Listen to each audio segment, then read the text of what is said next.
Time for a little mail call. Most of you know that I'm kind of into 80s stuff here and got a lot of 80s toys and stuff like that.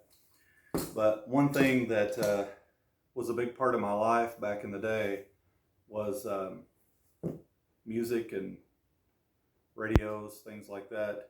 And we didn't have a lot of money. Mom worked hard as she could and got us what she could, but we never got Sony's. We never got the expensive stuff. But around Christmas time, we usually always got at least one big gift. My parents both grew up poor also, and they knew what it was like to go without, so they always made sure we had plenty of stuff and had the things that we wanted. And they may not have been name brand or the biggest made or any of that sort of thing, but they were always good enough for me. We never really knew that we were really poor because we always had good things. And I think like around time to go back to school, my mom always made sure that I had a few new pair of jeans and some new shirts and stuff like that, because she grew up poor and had to wear hand-me-downs. So sometimes this stuff goes through my mind and makes me appreciate my childhood just a little bit more. I never looked down on it thinking, man, I wish I would have had better things. I'm just happy to have the things that I did have. But anyway, that leads me to now in my life where I can have a few things that I had as a kid. I can replace a few things here and there. So today I have my old ghetto blaster back. Now this wasn't the biggest ghetto blaster made. Probably was not the best ghetto blaster made. But I found one just like my old one on eBay, really cheap. The guy says everything works. And when I seen it on there, it just brought so many memories back from when I was a kid that I thought I have to buy this. It's a Emerson dual cassette. It wasn't really anything super fancy, I don't think. I'm going to set some of this up because I'm probably going to plug it in here in a second. What do we got here? All right. But it was made to look like the speakers detach, even though they don't, stuff like that. It had a battery compartment on the back, which I'm checking, looks pretty good. It's kind of getting a little bit of a green tone. It was like a charcoal gray, like a two-tone, and it's turning green. I don't know if I should peroxide it or not. I might just leave it like it is. It's looks pretty decent cosmetically. I don't see anything broken. So I'm going to unwind the cord here and plug it in just like I would have on that Christmas morning all those years ago. I think whenever I got it, I was probably most likely about 14, maybe somewhere in there. So let's do a little test here before we... I remember that sound. Looks like both decks are working. So we're going to put in a little something.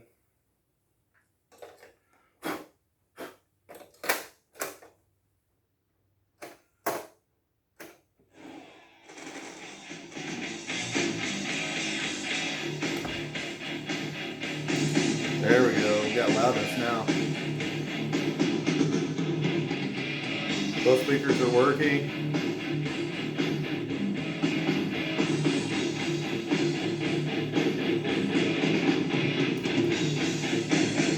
All right.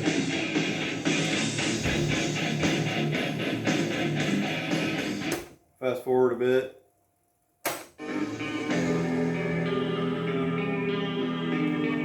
Sounds pretty good. Let's go ahead and, let's see here. I'm backwards on here, so I'm trying to make sure. I guess it might help if I put it in the right direction. It's what happens when you try to do things upside down. A little staticky on that one.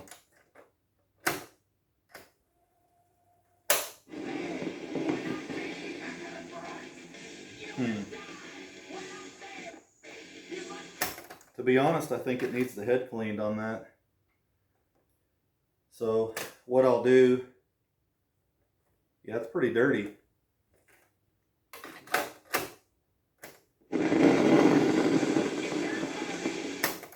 Yeah, that bottom deck's probably been used a little more.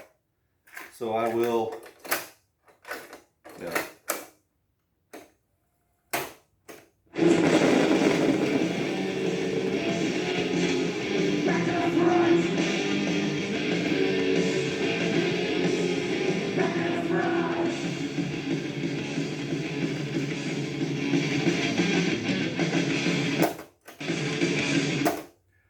Anyway, that is my ghetto blaster that I had as a kid, and I will be listening to it in the shop.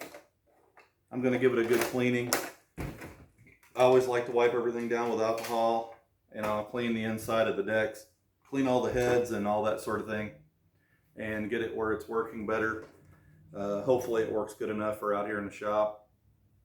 Like I said earlier, it's not the big name brand or the big fancy one.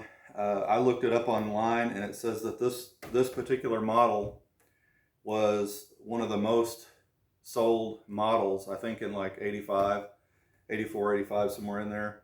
So there should be a ton of these out there, and I saw several on eBay. There was also a black one on there, which I don't really remember the black one, but you know, they had options, and I don't know, I just love the memories and the nostalgia. And for me, having this in my hands, it's just like going back in time. So we'll get it cleaned up, get it working good. I'll put it back here in my boxing area most likely.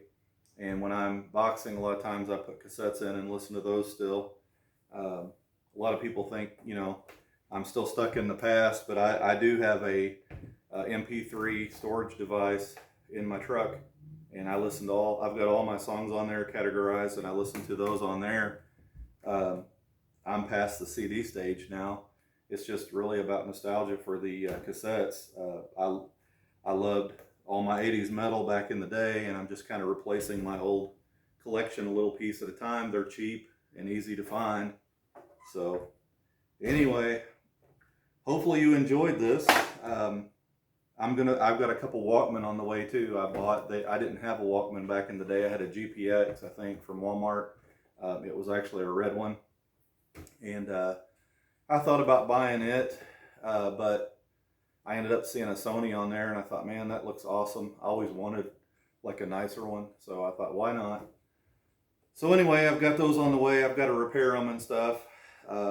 Typically the belts are bad on most cassette decks now. The belts turn to tar and just fall apart. So you got to pull them apart, replace the belts, and you're usually good to go. So they made some pretty good stuff back then.